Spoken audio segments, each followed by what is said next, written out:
आज हम आपको सुनाने जा रहे हैं महाशिवरात्रि की महान कथा। महाशिवरात्रि का पावन पर्व हिंदू धर्म में भगवान शिव की आराधना और उनकी कृपा प्राप्त करने का एक महत्वपूर्ण दिन है। यह त्योहार हर साल फाल्गुन मास की कृष्ण चतुर्दशी को मनाया जाता है। इस दिन भक्तजन व्रत रखते हैं, शिवलिंग की पूजा करते हैं और महाशिवरात्रि की पौराणिक कथा सुनते हैं। यह कथा भगवान शिव के महत्व, उनकी लीला और उनके भक्तों पर कृपा के बारे में है। इस वीडियो में हम आपको महाशिवरात्रि व्रत कथा के माध्यम से भगवान शिव की महिमा और इस व्रत के पीछे छुपे आध्यात्मिक संदेश को समझाएंगे। तो चलिए शुरू करते हैं इस पावन कथा की यात्रा। दोस्तों, एक समय की बात है, समस्त आर्षिगण वेद व्यास जी के पास आते हैं और उन्हें प्रणाम करके पूछने लगते हैं, हे महर्षि व्यास जी, आज हम आपके पास महाशिवरात्रि का महात्म्य सुनने के उद्देश्य से आए हैं। आपसे अनुरोध है कि आप हमें महाशिवरात्रि का महात्म्य सुनाएं। फिर महर्षि वेद व्यास कहते हैं, हे रसियो, आप सभी का स्वागत है। आज आपने संसार के कल्याण के उद्देश्य से उत्तम महात्म्य को सुनने की इच्छा प्रकट की है।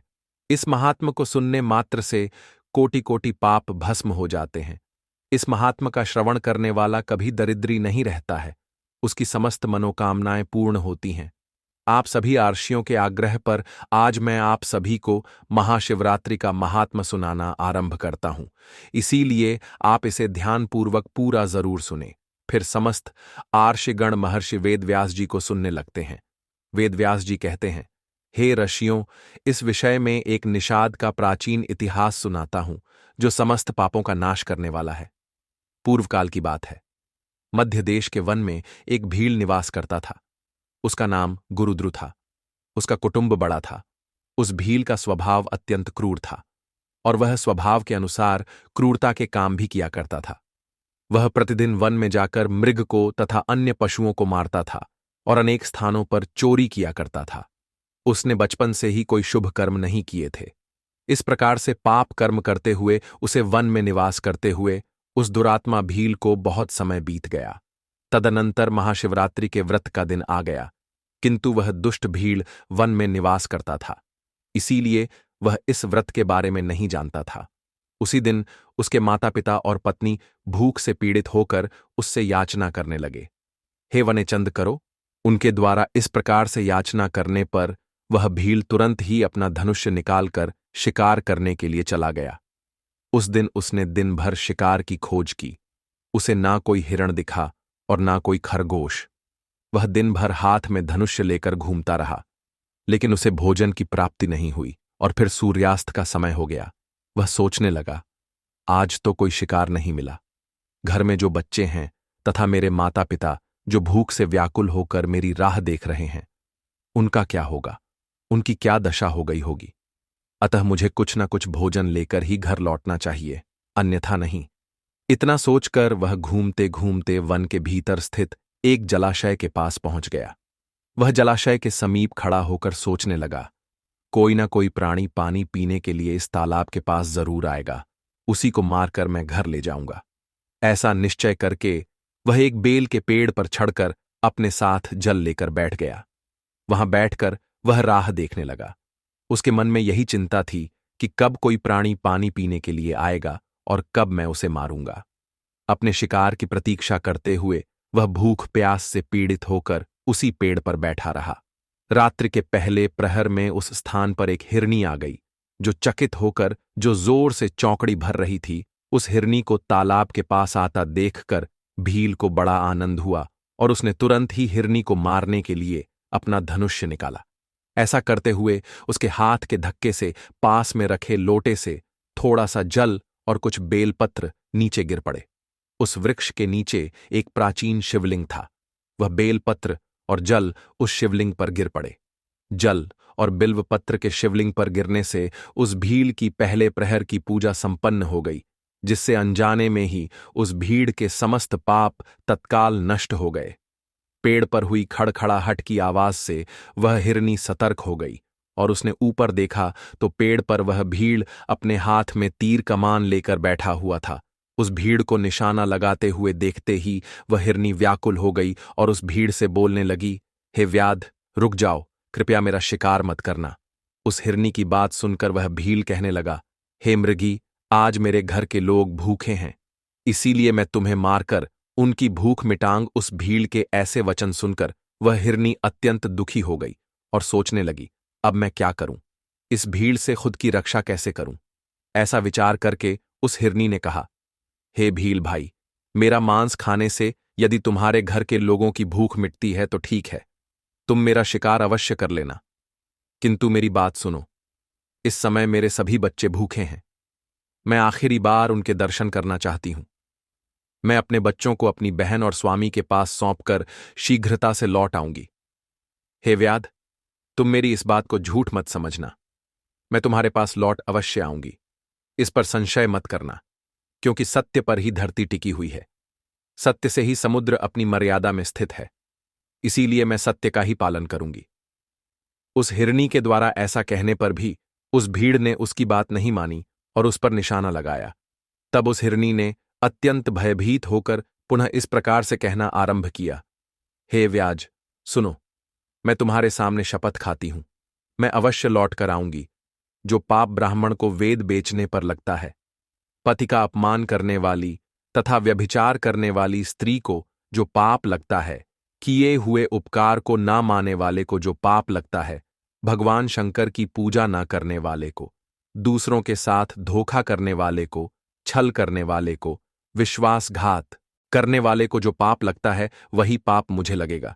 यदि मैं लौटकर नहीं आई तो इस प्रकार से अनेक शपथ खाकर वह हिरनी चुप हो गई। उस हिरनी के ऐसे वचन सुनकर उस व्याध को उस पर विश्वास हो गया और वह कहने लगा, हे मृगी, ठीक है, अब तुम अपने बच्चों से मिलने के लिए जाओ और जल्दी लौटकर वापस आ जाओ। फिर वह हिरनी बड़े हर्ष के साथ पानी पीकर अपने बच्चों से मिलने के लिए चली गई। इतने में ही रात का पहला रहर भील के द्वारा जागते ही जागते बीत गया। फिर अचानक उस स्थान पर उस हिरनी की बहन उसे खोजते खोजते उस तालाब के पास आ गई। उसे देखते ही उस भील ने तुरंत अपना धनुष्य निकाला और उस हिरनी की बहन को निशाना बनाया। ऐसा करते ही फिर से पहले की तरह ही बिल्वपत्र और जल नीचे स्थित शिवलिंग पर जा गिरा। उस भील के द्वारा दूसरे प्रहर की भी पूजा संपन्न हो गई।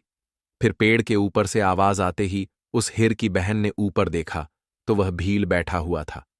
उसे देखते ही वह हिरनी की बहन बोलने लगी, हे वनचंद, बोलने लगी, हे व्याध, मेरी बात सुनो, मैं धन्य हूं, मेरा जीवन सफल हो गया, क्योंकि मेरे इस शरीर को खाने से किसी की तृप्ति हो रही है, परंतु तुम मुझे अभी मत मारना।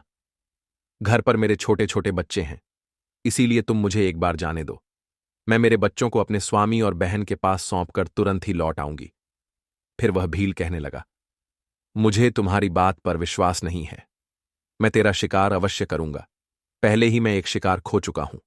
यह बात सुनकर वह हिरनी भगवान विष्णु की शपथ खाकर कहने लगी, हे व्याध, मैं जो कहती हूं उसे ध्यान से सुनो। यदि मैं लौट कर ना आऊं तो मेरा साथ सारा पुण्य नष्ट हो जाए, क्योंकि जो वचन देकर तोड़ देता है उसके पुण्य नष्ट हो जाते हैं। जो पुरुष अपनी पत्नी को त्याग कर दूसरी स्त्री के पास जाता है, जो भगवान विष्णु का भक्त होकर भी शिवजी की निंदा करता है, जो अपने माता पिता का श्राद्ध नहीं करता, ऐसे लोगों को जो पाप लगता है वही पाप मुझे लगे। यदि मैं लौट कर ना आई तो उस मृगी की बात सुनकर उस भीड़ को बड़ी दया आ गई और वह कहने लगा, हे मृग, ठीक है, तुम जाओ और शीघ्रता से लौट कर आओ। फिर वह हिरनी की बहन भी जल पीकर अपने बच्चों से मिलने के लिए चली गई। इतने में ही रात का दूसरा प्रहार जागते जागते ही उस भीड़ ने बीता दिया। फिर रात्रि के तीसरे प्रहर का आरंभ हुआ। वह उन दोनों हिरणों के लौटने का इंतजार करने लगा, लेकिन उन दोनों में से कोई भी नहीं आई। फिर उसने देखा कि एक हिरण उस मार्ग से आ रहा है। वह बड़ा ही हृपुष्ट था। उस हिरण को देखते ही भील को बड़ा हर्ष हुआ और उसने धनुष्य पर तीर चढ़ाया और निशाना लगाया। ऐसा करते समय फिर से थोड़ा सा जल और बिल्व पत्र नीचे शिवलिंग पर गिर पड़े। उससे भगवान शिव की तीसरे प्रहर की भी पूजा संपन्न हो गई। पेड़ के ऊपर से पत्तों की आवाज आते ही उस हिरण ने ऊपर की ओर देखा तो वह भील पेड़ पर बैठा हुआ था। उस भील को देखते ही वह हिरण घबरा गया और बोलने लगा, हे व्याध, क्या कर रहे हो, रुक जाओ। भील कहने लगा, मैं अपने परिवार के लिए भोजन की तलाश में हूं, इसीलिए अब मैं तुम्हारा शिकार करने जा रहा हूं। भील की बात सुनकर वह हिरण कहने लगा, हे व्याध भाई, अगर तुमने यहां पर आई हुई मेरी दोनों पत्नियों को मार डाला है तो बिना विलंब किए तुम मेरे भी प्राण ले लो, क्योंकि उनके बगैर मैं जीवित नहीं रह सकता। जिस प्रकार से तुम्हारे लिए तुम्हारा परिवार महत्वपूर्ण है, उसी प्रकार से मुझे भी मेरा परिवार अत्यंत प्रिय है। यदि तुमने उन्हें जीवन दान दिया है तो मुझे कुछ समय के लिए जाने दो, मैं अपनी पत्नियों से मिलकर लौटकर वापस आ जाऊंगा। उस हिरण की ऐसी बात सुनकर उस भील को बड़ा विस्मय हुआ। उसके मन में रात भर का सारा घटनाक्रम घूमने लगा। वह हिरण से कहने लगा, हे मृग, तुमसे पहले तुम्हारी दोनों पत्नियां यहां पर आई थीं, वह भी ऐसे ही झूठे वचन कहकर गई है और अभी तक लौटकर नहीं आई है। अभी तुम खुद के प्राण संकट में देखकर झूठ बोलकर चले जाओगे और लौटकर नहीं आओगे, फिर मैं किसका शिकार करूंगा? मेरा परिवार तो भूखा ही मर जाए। फिर वह हिरण कहने लगा, हे व्याध भाई, मैं जो कुछ भी कहता हूं उसे ध्यान से सुनो। मुझ में असत्य नहीं है, यह सारा चराचर सत्य से ही टिका हुआ है। जिसके वचन झूठे होते हैं उसका पुण्य उसी क्षण नष्ट हो जाता है। इसीलिए हे भील, तुम मेरी प्रार्थना सुनो। शिवरात्रि में भोजन तथा मैथुन करने से जो पाप लगता है, झूठी गवाही देने से जो पाप लगता है, दूसरों का धन हड़पने से जो पाप लगता है, वही पाप मुझे लगे। यदि मैं लौटकर ना आऊं। उस हिरण के ऐसे वचन सुनकर वह भील कहने लगा, हे मृग, ठीक है, तुम जाओ, अपनी पत्नियों से मिलकर शीघ्रता से लौट कर आओ। फिर वह हिरण भी लौटकर अपने घर की तरफ चला गया। अब वह हिरण और उसकी दोनों पत्नी प्रतिज्ञाबद्ध हो चुके थे। वे तीनों अपने घर पर आकर आपस में बात करने लगे। सबसे पहले हिरणी ने कहा, हे स्वामी, आपके बिना हमारे बच्चे जीवित कैसे रह पाएंगे? सबसे पहले मैंने उस भील को वचन दिया है, इसीलिए केवल मुझे ही उसके पास जाना चाहिए। आप और मेरी बहन दोनों यहीं पर रहे। उसकी बात सुनकर हिरनी की बहन बोलने लगी, हे बहन, मैं तुम्हारी सेविका हूं, इसीलिए आज मुझे ही उस भील के पास जाना चाहिए। तुम यहीं पर रहो।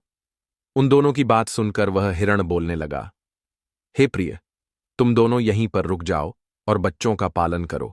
माता के समान बच्चों की रक्षा कोई नहीं कर सकता और बच्चों को माता के दूध की भी आवश्यकता होती है।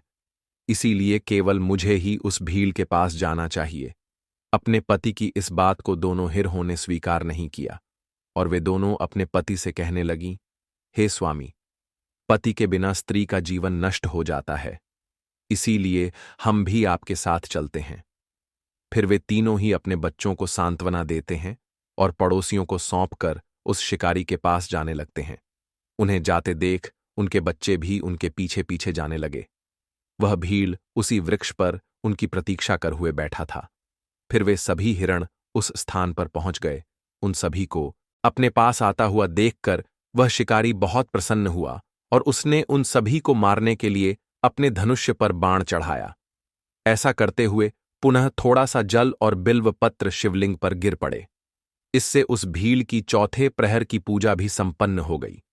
चौथे प्रहर की पूजा होते ही उस भील के समस्त पाप भस्म हो गए। अनजाने में ही उसने महाशिवरात्रि का व्रत पूर्ण कर लिया, जिससे उसको दुर्लभ ज्ञान प्राप्त हुआ। उसका हृदय पाप से मुक्त हो गया और उसके अंदर भगवत शक्ति का वास हो गया। वह सोचने लगा, यह सभी मृग ज्ञानहीन पशु होने पर भी धन्य है, क्योंकि यह सभी अपने शरीर से ही परोपकार में लगे हुए हैं। यह सभी सत्य का पालन करने वाले हैं, किंतु मैं तो महापाप हूं। प्रतिदिन अनेक प्रकार के पाप करके मैंने अपने परिवार का पालन किया है। अब मेरी क्या गति होगी? मैंने जन्म से लेकर अब तक केवल पाप ही किए हैं। मेरे जीवन पर धिक्कार है। इतना सोचकर उस भील ने अपने बाण को रोक लिया और कहने लगा, हे श्रेष्ठ मृगो, मैं तुम्हारी सत्यवाणी से अत्यंत प्रसन्न हूं, इसीलिए अब मैं तुम्हारा शिकार नहीं करूंगा। तुम सभी अपने घर को लौट जाओ। उस भील के द्वारा इतना कहते ही भगवान शिव उस पर तत्काल प्रसन्न हो गए और वे उस स्थान पर प्रकट हो गए और उन्होंने बड़े बड़े ही प्रेम से उस भील से कहा, हे भील, मैं तुम्हारे व्रत से प्रसन्न हूं। अब तुम कोई वर मांग लो। अपने सामने भगवान शिव को देखकर उस भील के हाथ से धनुष्य गिर पड़ा और वह भगवान शिव को बारंबार प्रणाम करने लगा और कहने लगा, हे प्रभु, मैं आपके दर्शन से ही धन्य हो गया, अब मुझे कुछ नहीं चाहिए। भगवान शिव उस भील से कहने लगे, हे व्याध, आज से तुम श्रृंगवेरपुर में जाकर निवास करो और दिव्य भोगों का उपभोग करो। तुम्हारे वंश की वृद्धि होगी। सभी देवता तुम्हारी प्रशंसा करेंगे। फिर एक दिन भगवान श्री राम तुम्हारे घर पर आएंगे और तुमसे मित्रता करेंगे। तुम उनकी सेवा करके दुर्लभ मोक्ष को प्राप्त करोगे। उसी समय वे सभी मृग भगवान शिव का दर्शन करके मृग योनि से मुक्त हो गए और दिव्य देह धारण करके विमान पर बैठकर दिव्य लोक को चले गए। तभी से उस पर्वत पर भगवान शिव व्यादेश के नाम से प्रसिद्ध हुए, जो दर्शन और पूजन करने पर तत्काल भोग और मोक्ष प्रदान करने वाले हैं। महर्षि व्यास कहने लगे, हे ऋषियों, इस प्रकार से अनजाने में ही महाशिवरात्रि का व्रत करने के कारण उस भील को भगवान शिव की कृपा प्राप्त हुई। संपूर्ण शास्त्रों में महाशिवरात्रि के व्रत को सर्वोत्तम कहा गया है। इस प्रकार से मैंने आप सभी को महाशिवरात्रि के व्रत का महात्म्य सुना दिया है। फिर सभी आर्षि महर्षि व्यास को प्रणाम करने लगे। तो दोस्तों, यह थी महाशिवरात्रि की व्रत कथा। इस कथा को पूरा सुनने के लिए आप सभी का धन्यवाद। यह कथा आपको कैसी लगी कमेंट करके अवश्य बताएं। जानकारी अच्छी लगी तो वीडियो को लाइक जरूर करें और कमेंट में हर हर महादेव जरूर लिखें। साथ ही चैनल को सब्सक्राइब करें। आप सभी का धन्यवाद।